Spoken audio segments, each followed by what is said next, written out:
আজকে জানেন আপনারা যে আজকে আরাফার দিন এবং হাজিরা আলহামদুলিল্লাহ আজকে আরাফার মাঠে সমবেত হয়েছে এবং এই দিন সংক্রান্ত কিছু কথা বলে আমি সামনে দিকে যাচ্ছি। প্রথম যে বিষয়টা বলবো যে এই দিনটার কসম আল্লাহ পাক কোরআনে করেছেন, যেটা একটু আগে আমি বললাম, শাহিদি ওয়া মাশহুদ ওয়াল ফজরি ওয়া লায়ালিন আশর ওয়া শাফঈ ওয়াল ওয়াতর, জোর এবং বিজোরের কসম। এখানে জোর বলতে বোঝানো হয় কুরবানির ঈদকে, অর্থাৎ এই যেটা ঈদ উল আজহার দিন, আর বিজোর বলতে বোঝানো হচ্ছে এই আজকের দিনটাকে, আরাফার দিনকে। আর ওয়াশাহিদ মানে জুমা, মাশহুদ মানে আরাফা। কোরআনের মধ্যে আল্লাহ পাক এই আরাফার দিনকে কেন্দ্র করে শপথ করেছেন। নিঃসন্দেহে আল্লাহ যে বিষয়টাকে নিয়ে শপথ করবেন এটা সবচেয়ে বেশি মূল্যবান জিনিসের অন্তর্ভুক্ত হয়, তাই নয় কি? এটা বোঝার বাকি নেই, এই জিনিসটা আমাদের জন্য অনেক অনেক বেশি গুরুত্বপূর্ণ। আরেকটা ফজিলত হচ্ছে কাতাদা রাদিয়াল্লাহু আনহু, আবু কাতাদা রাদিয়াল্লাহু আনহু থেকে বর্ণিত আছে সহিহ মুসলিমের 1162 নম্বর হাদিসে নবী করিম সাল্লাল্লাহু আলাইহি ওয়াসাল্লাম বলেছেন, যে ব্যক্তি আরাফার দিনে সওম রাখবে, রোজা রাখবে, হজ করতে এসেছে, হাজি নয় এমন ব্যক্তি, হাজিদের জন্য নয়, বাইরে যারা আছে আমরা তাদের জন্যে, যে ব্যক্তি আজকের দিনে সওম রাখবে তার পূর্ববর্তী 1 বছর এবং পরবর্তী 1 বছরের গুনাহ আল্লাহ পাক মাফ করে দিবেন ইনশাআল্লাহ তাআলা। আর এই দিনটাকে নিয়ে, রোজা নিয়ে অনেক কনফিউশন আমাদের মধ্যে চলে আসছে এখন, আজকে রাখবো না কালকে রাখবো ইত্যাদি। হাদিসের মধ্যে ইয়াউমুল আরাফা শব্দ এসেছে, আরাফার দিনে সওমের কথা এসেছে, ইয়াউমুত তাসি বা নবম দিনের কথা আসে নাই। এটা নিয়ে যদিও বা ওলামায়ে কেরামের মধ্যে ইখতিলাফ লক্ষ্য করা যাচ্ছে, সবচেয়ে বেস্ট ডিসিশন হচ্ছে আজকেও রাখি কালকেও রাখি, সিম্পল সলিউশন। আজকেও রাখেন, আগামীকালকেও রাখেন, ইনশাআল্লাহ আপনি পুরোটা নেকি পেয়ে যাবেন ইনশাআল্লাহ তাআলা। তবে আমার মত আজকের দিনে রোজা রাখাটাই আরাফার সওম, এটা আমার ব্যক্তিগত মত। যদি এর সাথে কেউ দ্বিমত পোষণ করেন আমি তার সাথে যুদ্ধ করতে যাব না, ঠিক আছে? এরপরে আসি, এই দিন একটা স্পেশাল আয়াত নাজিল হয়েছে আরাফার দিনে, স্পেশাল একটা আয়াত, সেটা হচ্ছে সূরা মাঈদার 3 নম্বর আয়াত। আয়াতটা হচ্ছে আল ইয়াউমা আকমালতু লাকুম দীনাকুম। নবী করিম সাল্লাল্লাহু আলাইহি ওয়াসাল্লাম বিদায় হজের ভাষণ দিলেন, আল্লাহর পক্ষ থেকে আয়াত নাজিল হলো, আল ইয়াউমা আকমালতু লাকুম দীনাকুম, আজকের দিনে আমি তোমাদের উপরে দিন ইসলামটাকে কামেল করে দিলাম। কামেল মানে কি? পরিপূর্ণ করে দিলাম, একদম পরিপূর্ণ। ইসলামে ঢোকানোরও কিছু সুযোগ নাই, বের করারও কোনো সুযোগ অবকাশ নাই। ওয়া আতমামতু আলাইকুম নি'মাতি, তোমাদের উপর আমার নিয়ামতকে পরিপূর্ণতা দান করলাম। ওয়া রাদিতু লাকুমুল ইসলামা দীনান, এবং দিন ইসলামকে তোমাদের উপর মনোনীত করে আমি সন্তুষ্ট হয়ে গেলাম। সুবহানাল্লাহ। এটা কিন্তু একটা কনক্লুসিভ আয়াত, মানে দীর্ঘ 23 বছর নবী সাল্লাল্লাহু আলাইহি ওয়াসাল্লাম স্ট্রাগল করেছেন, দিন প্রচার করেছেন, প্রসার করেছেন, প্রতিষ্ঠা করেছেন। এরপর আল্লাহ পাক একটা কনক্লুসিভ আয়াত নাজিল করে এই দিনটার মধ্যে একটা ইতিবাচক ভূমিকা টেনে দিলেন। অতএব এই দিনটা খুশির, এই দিনটা আনন্দের, এবং এই দিনটা ইবাদতের, উদযাপন করার, এটা আমাদের সংস্কৃতি।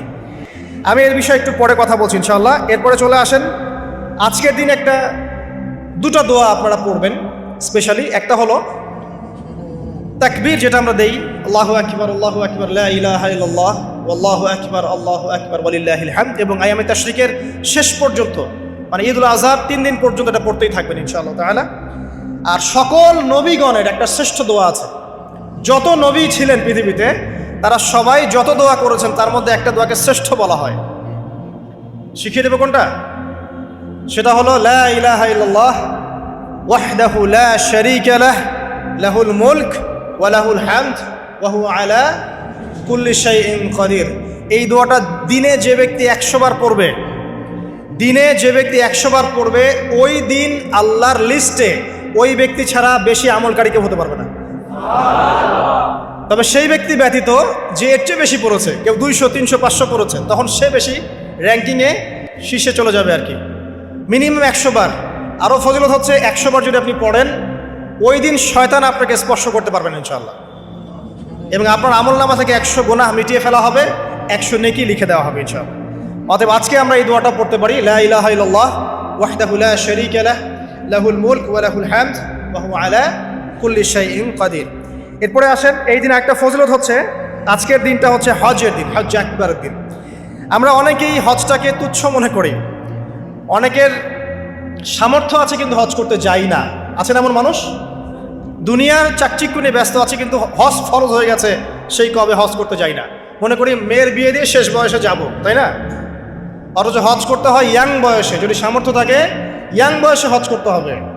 আমরা কিছু ফজিলত জেনে নেই এবং আল্লাহর কাছে দোয়া করি, আল্লাহ পাক আজকে আমাদের এই ক্ষুদ্র মসজিদে যত মুসল্লি উপস্থিত আছে, আল্লাহ পাক সবার তাকদিরে হজে আকবার নসিব করুন, আমিন। এবং মাকবুল আর মাবরুর হজ করার তৌফিক আল্লাহ পাক আমাদের সবাইকে দান করুন, আমিন। একটা হাদিস আছে, বুখারী মুসলিম দুইটা কিতাবে এসেছে, যে ব্যক্তি মান হাজ্জা লিল্লাহ, যে ব্যক্তি শুধু আল্লাহর জন্য হজ করলো, ওয়ালাম ইয়ারফুস ওয়ালাম ইয়াফসুক, এবং হজের মধ্যে কোনো প্রকার ফাহেসা কাজ করে নাই, অশ্লীল কোনো কাজ করে নাই, কোনো ফাসাকি কাজ করে নাই, সে ব্যক্তি ওই দিনের মতো নিষ্পাপ হবে। ওয়ালাদাত উম্মু, কোন দিন? ইয়াউমু ওয়ালাদাত উম্মু, যেদিন তার মা তাকে জন্ম দিয়েছে।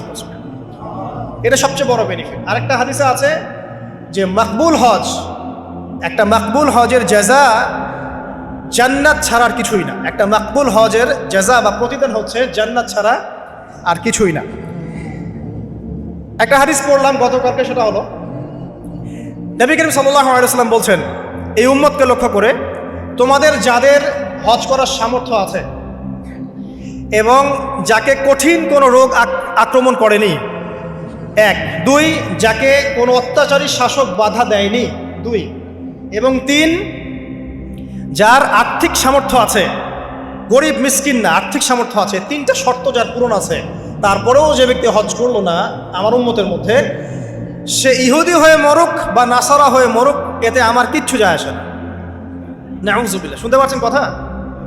হজের সামর্থ্য আছে, রোগ নাই, অর্থনৈতিক সামর্থ্য আছে, কোনো শাসক তাকে বাধাও দিচ্ছে না, এরপরেও সে হজ করলো না, নবীজি বলছেন এ ইহুদি হয়ে মারা যাক বা নাসারা হয়ে মারা যাক, এতে আমার কিচ্ছু যায় আসে না। নাউযুবিল্লাহ।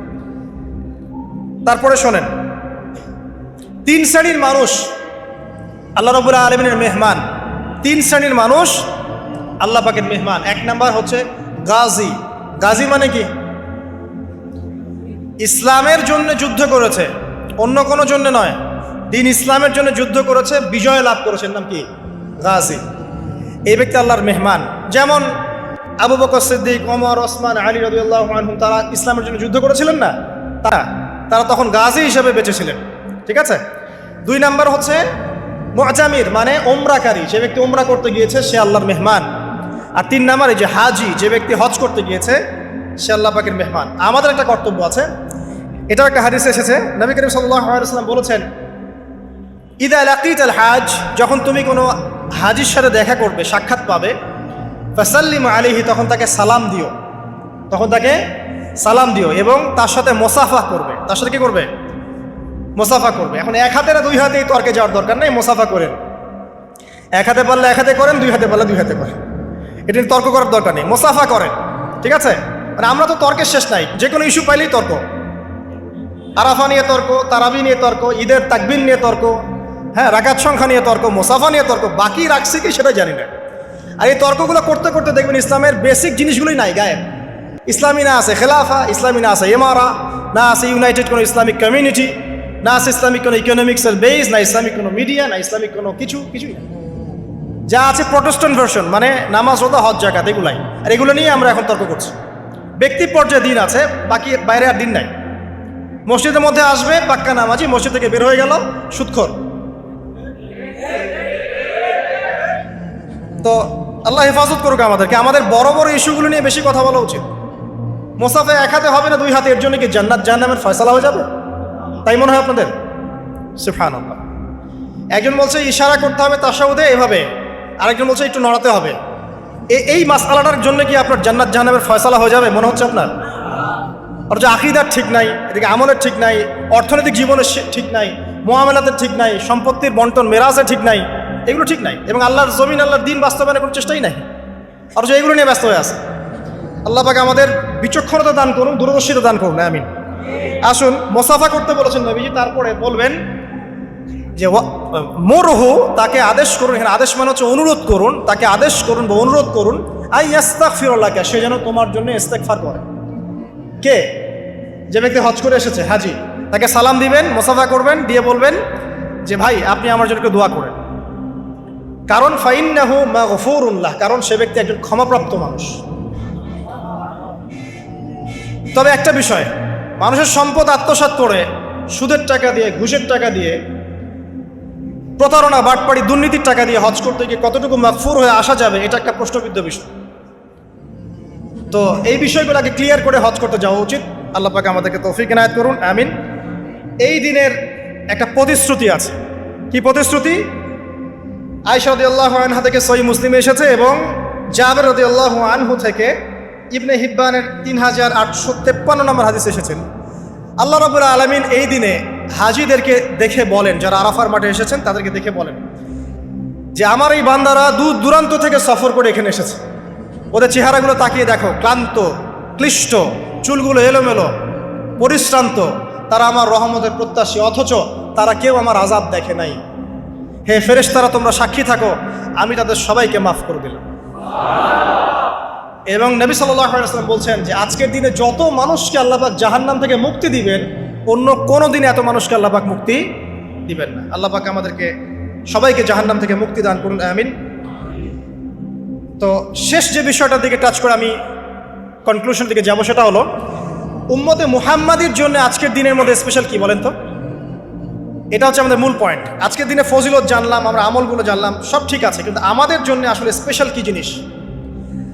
আমাদের জন্য আজকের দিনের স্পেশাল যে বিষয় সেটা হলো আজকের দিনে দিন ইসলাম পূর্ণতা লাভ করেছে। ইসলামের পূর্ণতা দিবস আজকে। 23 বছর দিন ইসলাম প্রচার করার পরে আজকের দিন আল্লাহ পাক বলেছেন দিন পূর্ণ করে দিলাম।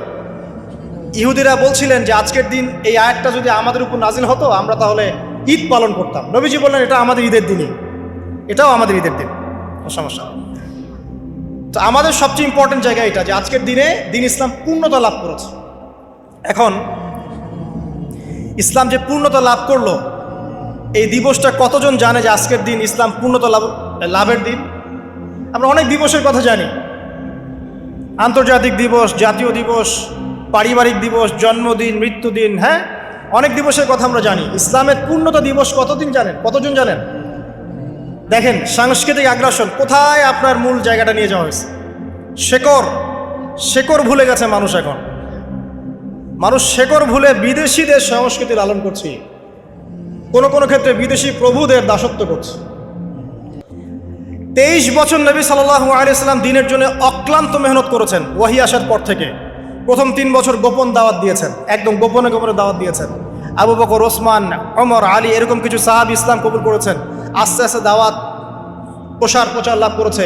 যত প্রসার হয়েছে তত মানুষের অত্যাচার বেড়েছে।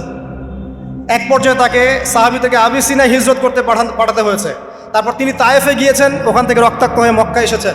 আবার সেখান থেকে ইয়াসরিব, মদিনায় গিয়েছেন। ইয়াসরিবের মানুষ ইসলাম কবুল করেছিল। তারা নবী সাল্লাল্লাহু আলাইহি ওয়াসাল্লামকে আশ্রয় দিলেন, সাহাবীদেরকে আশ্রয় দিলেন। নবীজি সেখানে গিয়ে একটা ইসলামিক কমিউনিটি গড়লেন, মসজিদে নববী গড়লেন, সেখানে অর্থনীতি স্ট্রং করলেন, সেখানে একটা ইমারা গঠন করলেন, সেখানে একটা জামা গঠন হলো। এরপরে যখন মুশরিকরা তাদেরকে আক্রমণ করতে শুরু করলো তখন বদরের যুদ্ধ হয়ে গেল, তারপর উহুদ, তারপর খন্দক, তারপর আপনার এই যে হুদাইবিয়া, খাইবার, হতে হতে চলতে থাকলো। এক পর্যায়ে পররাষ্ট্রনীতি অ্যাপ্লাই করলেন, রোমের সম্রাটকে দাওয়াত দিচ্ছেন, মিশরের মুকাউকিয়াসকে দাওয়াত দিচ্ছেন, পারস্যের খসরুকে দাওয়াত দিচ্ছেন, সব জায়গায় দাওয়াতি কাজ ছড়িয়ে পড়তে লাগলো। 23 বছর অক্লান্ত পরিশ্রম। এক পর্যায়ে এই যে শেষে একদম জীবনের শেষ পর্যায়ে এসে তিনি বিদায় হজ করলেন। একটাই হজ করেছেন তিনি, নবী সাল্লাল্লাহু আলাইহি ওয়াসাল্লাম একটা হজই করেছেন জীবনে। এবং সেই হজের দিন যখন এই ভাষণ তিনি দিচ্ছেন তখন আল্লাহ পাক এই আয়াতটা নাজিল করে দিনটাকে পরিপূর্ণতা দান করলেন। আজকের দিনের মূল শেকড়টা কোথায় বুঝতে পারছেন? এই 23 বছরের দাওয়াতি জীবনের পরিসমাপ্তি এখানে। আজকের দিনের পরে আসলে পূর্ণাঙ্গ কোনো সূরা নাজিল হয়নি। সর্বশেষ নাজিল হয়েছে সূরা নাসর, ইযা জাআ নাসরুল্লাহি ওয়াল ফাতহ। এরপরে বিচ্ছিন্ন দু একটা আয়াত নাজিল হয়েছে, কিন্তু পূর্ণাঙ্গ আর কোনো সূরা নাজিল হয়নি। আজকের দিনের পর নবী সাল্লাল্লাহু আলাইহি ওয়াসাল্লাম মাত্র 80 বা 83 দিন বেঁচে ছিলেন। সর্বশেষ যে কথাটা আমরা শুনবো এখন সেটা হলো নবী করিম সাল্লাল্লাহু আলাইহি ওয়াসাল্লাম আজকের এই দিনে জনগণকে উদ্দেশ্য করে কিছু কথা বলেছিলেন। এই কথাগুলো বলে তিনি আজকের হজটা শেষ করেছেন। আমরা অনেকেই এই ভাষণটা সম্পর্কে জানি না। আমরা অনেক ভাষণ নিয়ে এখন গর্ব করি। নবী করিম সাল্লাল্লাহু আলাইহি ওয়াসাল্লামের এই যে সর্বশ্রেষ্ঠ ভাষণ, এটা কতজন জানেন? বিদায় হজের ভাষণ। কতজন জানেন বিদায় হজের ভাষণে নবী সাল্লাল্লাহু আলাইহি ওয়াসাল্লাম কি বলেছিলেন উম্মতকে? আমরা একটু আপনাদেরকে শোনাবো, শুনিয়ে ইনশাআল্লাহ লেকচারটা শেষ করব।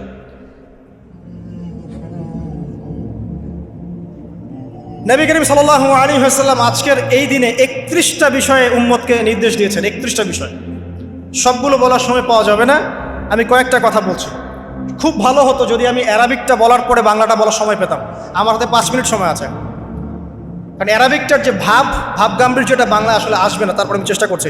নবী করিম সাল্লাল্লাহু আলাইহি ওয়াসাল্লাম সবার সামনে দাঁড়িয়ে দীর্ঘ 23 বছর অক্লান্ত পরিশ্রম করে দাওয়াতি মিশন কমপ্লিট করার পরে সবাইকে সমবেত করে একটা হজ করলেন। হজ করার পরে তিনি গুরুগম্ভীর কণ্ঠে বলছেন, হৃদয়ের সমস্ত আবেগ বের করে দিয়ে বলছেন, হে জনগণ, আইয়ুহান নাস, হে জনগণ, আমি জানি না আজকের পর তোমাদের সাথে আমি কখনো মিলিত হতে পারবো কিনা। একটু চিন্তা করেন, সাহাবীরা সামনে দাঁড়িয়ে আছেন, নবীজি দাঁড়িয়ে এই কথাটা বলছেন, হে জনগণ, আমি জানি না আজকের পরে আমি তোমাদের সাথে মিলিত হতে পারবো কিনা। অতএব যে ব্যক্তি আজকে আমার এই কথাগুলোকে স্মরণ রাখবে, সে যেন অন্যের কাছে এই কথাগুলো পৌঁছে দেয়। হতে পারে যার কাছে পৌঁছে দেওয়া হচ্ছে সেই এই কথাগুলোকে বেশি সংরক্ষণ করতে পারবে। আল্লাহ পাক তার প্রতি রহম করুন যে আমার এই কথাগুলোকে অন্যের কাছে পৌঁছে দেবে।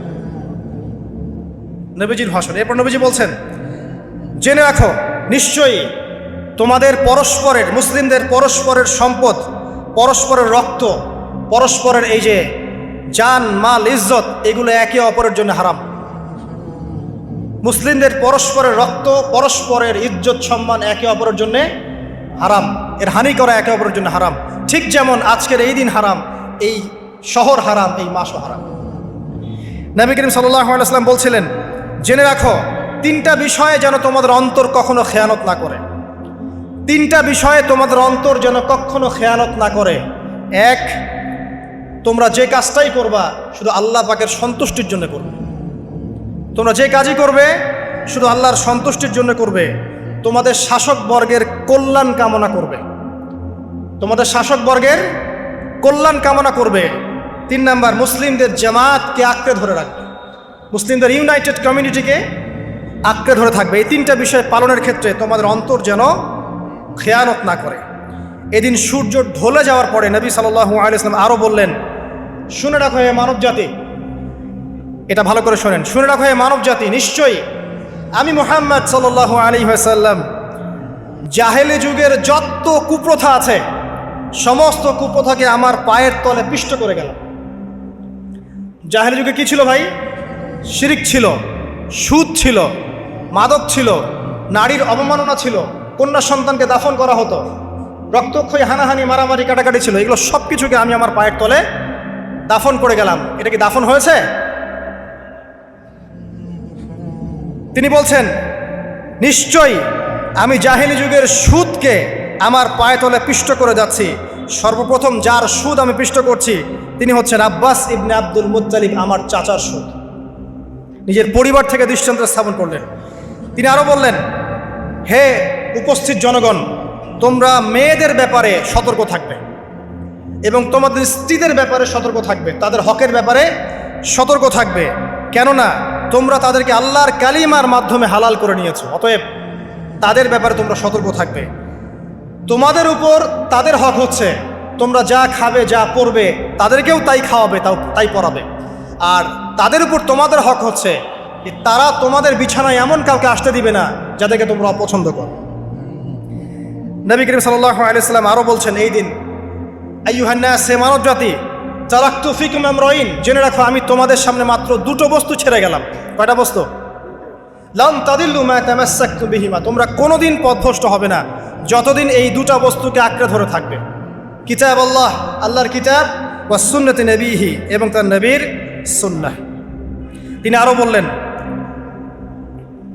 আল মুসলিম, জেনে রাখো প্রকৃত মুসলিম সে ব্যক্তি, মান সালিমাল মুসলিমুনা মিন লিসানিহি ওয়া ইয়াদিহি, যে ব্যক্তির হাত এবং জবান থেকে অন্য মুসলিম নিরাপদ থাকে সেই ব্যক্তি হচ্ছে প্রকৃত মুসলিম। আল মুহাজির, আর প্রকৃত মুহাজির সে ব্যক্তি, মান হাজারা মা নাহাল্লাহু আন, আল্লাহ পাক যা নিষেধ করেছেন সেখান থেকে যে দূরে থাকে সেই ব্যক্তি প্রকৃত মুহাজির, মানে হিজরতকারী। তিনি আরও বললেন, মনে রেখো আমি তোমাদের সবার আগে হাউজে কাউসারে চলে যাব, সুবহানাল্লাহ, এবং সেখানে আমি তোমাদের জন্য অপেক্ষা করতে থাকবো। অতএব শোনেন, অতএব তোমরা আমার চেহারাকে কালিমালিপ্ত করো না, মানে আমার চেহারায় কালিমা লিপ্ত করো না, আমার নাম নষ্ট করে দিও না। আমি তোমাদের সংখ্যাধিক্য দেখে আল্লাহর কাছে গর্ব করব, আমাকে তোমরা অপমানিত করো না। আজকে কি আমরা তার দায়িত্ব পালন করে উম্মাহ হতে পেরেছি? নবীজি বলেছেন, তা আমার চেহারাকে কালিমা লিপ্ত করো না। সুবহানাল্লাহ। তিনি বলছেন, ওই সময় কিছু মানুষ থেকে আমি মুক্ত হয়ে যাব, আর কিছু মানুষ আমার থেকে মুক্ত হয়ে যাবে। বলা হলো, কারা ইয়া রাসূলুল্লাহ? তিনি বলছেন, আল্লাহ পাককে আমি বলবো, ইন্নাহুম মিন্নি, হে আল্লাহ এরা আমার উম্মাহ, এরা আমার উম্মত, আমার সাহাবী। আল্লাহ পাক বলবেন, ইন্নাকা লা তাদরি মা আহদাসা বা'দাক, তুমি জানো না হে নবী, তোমার মৃত্যুর পর এই মানুষগুলো, পরবর্তী মানুষগুলো তোমার দিনের মধ্যে কত বেদাত সংযোজন করেছিল। তিনি আরো বলেছিলেন, হে জনগণ জেনে রাখো, প্রত্যেক পরিবারের জন্যে প্রতি বছর একটা করে পশু জবাই করার বিধান, প্রত্যেক পরিবারের জন্যে, সামর্থ্যবান পরিবারের জন্য প্রত্যেক বছর একটা করে পশু জবাই করার বিধান রয়েছে। তিনি আরো বললেন, মনে রাখো, একজনের অপরাধের শাস্তি আর একজন কখনো পাবে না, আর বাবার দোষে ছেলে কখনো দুষ্ট হবে না, ছেলের দোষে বাবাও কখনো অপরাধী হবে না। তিনি আরো বললেন, জেনে রাখো হে মানব জাতি, নিশ্চয়ই শয়তান এই বিষয় থেকে নিরাশ হয়ে গেছে যে তোমরা শয়তানের ইবাদত করবে। শয়তান নিরাশ হয়ে গেছে, কিন্তু শয়তান নিরাশ হয়নি একটা বিষয় থেকে, যে তোমরা একে অপরে হানাহানি, কাটাকাটি, ফিতনা, ফাসাদে ব্যস্ত থাকবে, যেমনটা এখন আমরা করছি। আমরা কিন্তু সরাসরি কখনো শয়তানের ইবাদত করছি? মুসলিমরা এখন পরস্পরে হানাহানি, কাটাকাটি, ফাসাদে লিপ্ত আছে। তিনি আরো বললেন যে একজন মুসলিমের জন্য হালাল নয় অন্য মুসলিমের সম্পদ আত্মসাৎ করা, যতক্ষণ না সে স্বেচ্ছায় খুশি মনে তোমাকে সম্পদ প্রদান করে। অতএব তোমরা একে অপরের প্রতি জুলুম করবে না। তিনি আরো বললেন, সাবধান, আমার ইন্তেকালের পরে তোমরা একে অপরের গর্দান উড়িয়ে কাফের হয়ে যেও না। সাবধান, আমার ইন্তেকালের পর তোমরা একে অপরের গর্দান উড়িয়ে কাফের হয়ে যেও না। তিনি আরো বলেছেন, একজন মুসলিম আরেকজন মুসলিমকে গালি দিতে পারে না। যদি একজন মুসলিম আরেকজন মুসলিমকে গালি দেয়, এটা হচ্ছে ফাসিকি। এবং একজন মুসলিম যদি আরেকজন মুসলিমের সাথে যুদ্ধ করে, এটা হবে এক প্রকার কুফরি। তিনি আরো বলেছেন, হে জনগণ জেনে রাখো, আমার পরে কোনো নবী নেই, আর আমার পরে তোমরা ব্যতীত আর কোনো উম্মত নেই। এর চেয়ে স্পষ্ট কথা হতে পারে? আমার পরে কোনো নবী নেই, আর আমার পরে তোমরা ছাড়া কোনো উম্মত নেই। তাহলে আমরা যখন নতুন নতুন নবী বানিয়ে নিচ্ছি, কোনো কোনো ক্ষেত্রে বলছি একজন ব্যক্তি ছিলেন, সে নিজে ঈসাও ছিল, সে মাহদিও ছিল, সে নবীও ছিল। নাউযুবিল্লাহ। এবং দিন দিন মানুষ এই খাতায় নাম লেখাচ্ছে। সুবহানাল্লাহ। সর্বশেষ তিনি বললেন যে, যদি তোমাদের উপরে, হে মানব জাতি জেনে রাখো, যদি তোমাদের উপরে একটা নাক কাটা কালো কুৎসিত কোনো আমির বা শাসকও চলে আসেন, এবং সে যদি তোমাদেরকে আল্লাহর রাস্তায়, আল্লাহর কিতাব সুন্নাহ অনুযায়ী পরিচালিত করেন, তোমরা অবশ্যই তার আনুগত্য করবে, তার বিরুদ্ধে বিদ্রোহ করবে না, তার আনুগত্য করবে। জেনে রাখো, শেষে তিনি বলেন, জেনে রাখো হে মানব জাতি, আজকে থেকে কুল্লুকুম মিন আদম, তোমরা সবাই আদম সন্তান, ওয়া আদামু মিন তুরাব, আর আদম হচ্ছে মাটির সন্তান। আরবের উপর অনারবের, অনারবের উপর আরবের, সাদার উপর কালোর, কালোর উপর সাদার, লালের উপর কালোর, অথবা কালোর উপর লালের কোনো রকম প্রাধান্য নাই। ইল্লা তাকওয়া, শুধু তাকওয়া ব্যতীত। যে ব্যক্তি বেশি মুত্তাকি, সে আল্লাহর কাছে বেশি মর্যাদার অধিকারী হবে ইনশাআল্লাহ তাআলা। সর্বশেষ তিনি আঙ্গুলটা উঁচু করলেন, নিজের শাহাদাত আঙ্গুল উঁচু করে আকাশের দিকে তাকালেন, এরপর জনগণের দিকে তাকালেন, তাকিয়ে বললেন যে, তোমাদের ব্যাপারে, হে জনগণ, তোমাদের ব্যাপারে আমাকে আল্লাহ জিজ্ঞাসা করবেন। ফামা আনতুম কাইলুন, তোমরা ওই সময় কি বলবে আমার সম্পর্কে? তখন সাহাবীরা বললেন, আমরা বলবো যে আপনি বাল্লাগতা রিসালাতাক, আপনি আপনার রিসালাত পৌঁছে দিয়েছেন, ওয়া জামানাতাক, আপনার আমানত পূর্ণ করেছেন, ওয়া নাসাহতা উম্মাতাক, এবং আপনি আপনার উম্মতকে নসিহত করেছেন। এরপরে তিনি আকাশের দিকে তাকিয়ে বললেন, আল্লাহুম্মা ফাশহাদ, হে আল্লাহ আপনি সাক্ষী থাকেন। আল্লাহুম্মা ফাশহাদ, হে আল্লাহ আপনি সাক্ষী থাকেন। আল্লাহুম্মা ফাশহাদ, হে আল্লাহ আপনি সাক্ষী থাকেন যে আমি আমার দায়িত্ব পৌঁছে দিয়েছি। এরপরে নাজিল হলো, আল ইয়াউমা আকমালতু লাকুম দীনাকুম ওয়া আতমামতু আলাইকুম নি'মাতি ওয়া রাদিতু লাকুমুল ইসলামা দীনান। এই হলো বিদায় হজ, আজকের এই আরাফার প্রেক্ষাপট। আমরা কতজন এটা নিয়ে চিন্তা করেছি? 1 মিনিট একটু বলে শেষ করি। দেখেন, শেষ ওসিয়ত যেগুলো হয় মানুষের, এটা খুব হৃদয় বিদারক হয় না? বাবা ইন্তেকাল করছেন, সন্তানের জন্য ওসিয়ত করে যাচ্ছেন, মাকে দেখিস, ইত্যাদি ইত্যাদি। হৃদয় বিদারক হয় না? মানুষ সারা জীবন মনে রাখে না? বাট আমরা আমাদের এই ন্যাশন, এই উম্মাহ, নবী সাল্লাল্লাহু আলাইহি ওয়াসাল্লাম উম্মাহ বলে আমরা যারা দাবি করছি, আমাদের মধ্যে বেশিরভাগ মানুষ নবী সাল্লাল্লাহু আলাইহি সাল্লামের শেষ এই নসিহতগুলো ভুলে গেছে। আমরা নসিহতগুলোর মধ্যে সবচেয়ে ইম্পর্টেন্ট ছিল শিরক থেকে দূরে থাকা, সুদ থেকে দূরে থাকা, মুসলিম ভেদাভেদ না করা, শাসকের কল্যাণ কামনা করা, বিদ্রোহ না করে শাসককে উত্তম নসিহত করা। এবং আরেকটা হাদিসে তিনি বলেছিলেন 5 ওয়াক্ত সালাত আদায় করবে, সওম পালন করবে, রমজান মাসে সাধ্যমতো সাদাকা করবে, মুসলিমদের জামাত আঁকড়ে ধরবে, ইনশাল্লাহ হাসতে হাসতে জান্নাতে প্রবেশ করবে। আও কামা ক্বালা আলাইহিস সালাম। জাহেলি যুগের সমস্ত প্রথা ছেড়ে দেওয়া ছিল আজকের দিনের মূল মর্ম, আমরা ছাড়তে পারছি না। সুদ ছেড়ে দেওয়া ছিল মূল মর্ম, ছাড়তে পারছি না। শিরক থেকে বের হতে পারছি না। বেদাতীদের ব্যাপারে ধমক দেওয়া হয়েছে, বেদাত ছাড়তে পারছি না। খেয়াল করে দেখেন, মুসলিম হানাহানি কাটাকাটি এখনও ছাড়তে পারছি না। ইভেন ধর্মতাত্ত্বিকভাবেও আমরা বহু দল এবং উপদলে বিভক্ত হয়ে গেছে, কারোর সাথে কারো ঐক্য নাই। সব মিলিয়ে নবী সাল্লাল্লাহু আলাইহি ওয়াসাল্লামের শেষ ওসিয়তগুলো, কিতাব এবং সুন্নাহ আঁকড়ে ধরা, এটা আমরা সবাই আঁকড়ে ধরতে পারছি না। আজকের এই দিবসগুলো এই জন্যই আল্লাহ পাক বারবার ফিরিয়ে দেন, যাতে করে এগুলো নিয়ে আলোচনা হয়, আমরা এগুলো জানতে পারি এবং আমল করতে পারি, এই চেতনাগুলো লালন করতে পারি, নিজেরাও শিখি, পরিবারকেও শেখাই, আগামী প্রজন্মকেও শেখাই ইনশাআল্লাহ তাআলা। আশা করছি ইনশাআল্লাহ আমরা যদি নাও পারি, এক সময় এমন একটা প্রজন্ম আসবে যারা নবী সাল্লাল্লাহু আলাইহি ওয়াসাল্লামের উম্মার মতো উম্মাহ হবে ইনশাআল্লাহ। অতএব প্রিয় দিনী ভাইয়েরা, আসুন আজকের দিন, জুমার দিন, আমরা এই দিনে ইবাদতগুলো বাড়িয়ে দেই, আরাফা, সওম এবং দোয়া, জিকির আজগারগুলো বাড়িয়ে দেই, একই সাথে আসন্ন কুরবানির প্রস্তুতি গ্রহণ করি, এবং আজকের দিনে, আরাফার এই দিনে হাজিদের সাথে আমরাও শরীক হয়ে আল্লাহর কাছে বলি যে আল্লাহু আকবার, আল্লাহু আকবার, লা ইলাহা ইল্লাল্লাহ, আল্লাহু আকবার, আল্লাহু আকবার, ওয়ালিল্লাহিল হামদ। এবং নবী করিম সাল্লাল্লাহু আলাইহি ওয়াসাল্লাম রেখে যাওয়া এই যে শেষ বাক্যগুলো, এগুলো সবার কাছে পৌঁছে দেই। যে ব্যক্তি পৌঁছাবে তার উপর আল্লাহ পাক রহম করবে ইনশাআল্লাহ। এবং নিজেরা আমল করার চেষ্টা করি। আল্লাহ পাক আমাদের সবাইকে নবী করিম সাল্লাল্লাহু আলাইহি ওয়াসাল্লামের আদর্শ উম্মাহ হওয়ার তৌফিক এনায়েত করুন, আমিন।